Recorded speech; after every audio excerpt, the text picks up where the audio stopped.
Meister Eckhart, The Silence Before Creation. Before God created anything, before light, before angels, before the universe, what was there? Most traditions say, nothing. One medieval mystic said something else entirely. He said there was a ground, so deep, so silent, so absolute, that even God emerged from it. The Church called that heresy. He called it the only thing worth knowing. Most people who've heard of Meister Eckhart think he's a medieval Christian mystic. Interesting, poetic, safely tucked inside religious history. Here is what that framing hides.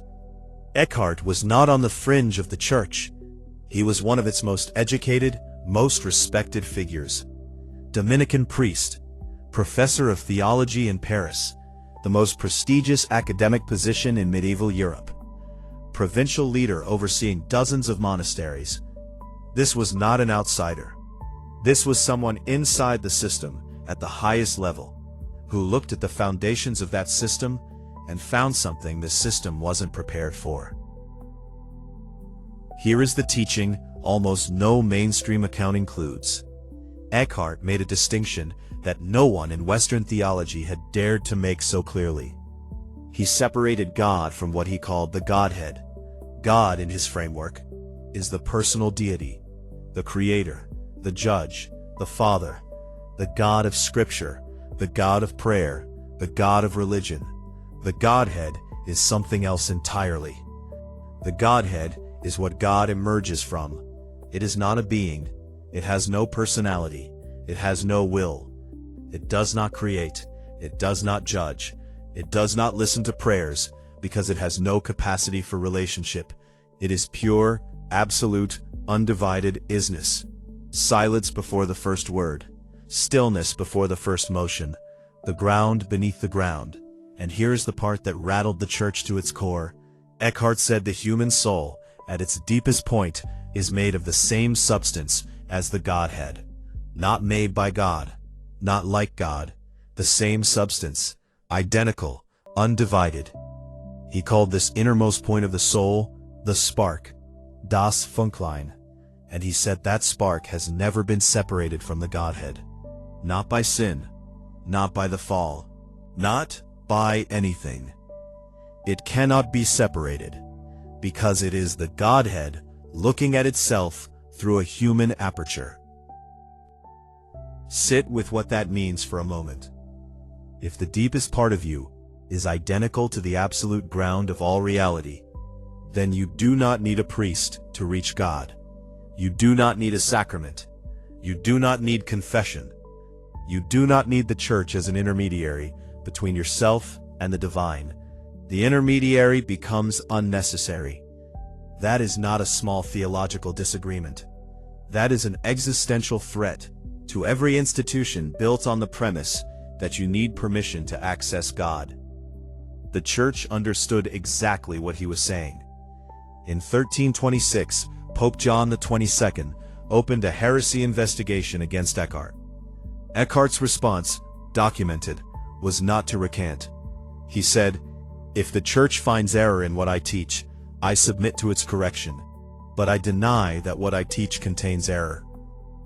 In other words, you may have authority over me, but you do not have authority over the truth. He died in 1328, before the verdict was delivered. The Pope condemned 28 of his propositions anyway, posthumously, because even dead, he was considered dangerous.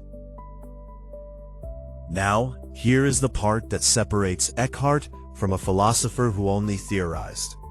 He wasn't just building arguments. He was describing something he said he directly experienced. He called it Abgeschiedenheit, usually translated as detachment, but the German carries something deeper. A complete release of the self, not suppression, not discipline, an actual dissolution of the boundary between the individual and the ground of being. He described states where the distinction between the one praying and the one being prayed to simply collapsed. not union with God, because union implies two things coming together. He was describing something prior to two-ness, a state where the question, who is experiencing this, has no answer, because the experiencer and the experienced have become the same event. In Eastern traditions, in Advaita Vedanta, in Zen, in Taoism, this is the central territory. The whole map points here. In 14th century Christian Europe, one man arrived at the same place through reading the same Bible everyone else was reading, and reached a completely different destination. Here is the connection almost no one makes. In quantum physics there is a concept called the quantum vacuum, the ground state of the universe. It is not empty, it is a field of pure potential, prior to any particle, any wave, any event. Everything that exists emerges from it, and when particles annihilate each other, they return to it. It is the silence before the first event, the stillness beneath all motion, the ground from which everything arises and to which everything returns. Eckhart called it the Godhead. Physicists call it the quantum vacuum. Neither group, for the most part, is reading the other's work, but they are describing the same territory. Meister Eckhart was condemned by the Church for saying that the deepest reality is a silence so absolute that even God is a layer on top of it, and that you, at your most fundamental level, are made of that silence, not a child of it, not a reflection of it. He didn't say this to be provocative. He said it because he went there. And once you go there, once you actually touch what he was pointing at, the question is no longer whether God exists. The question becomes, what is the ground that God stands on? And who are you when you stop pretending you are anything less than that?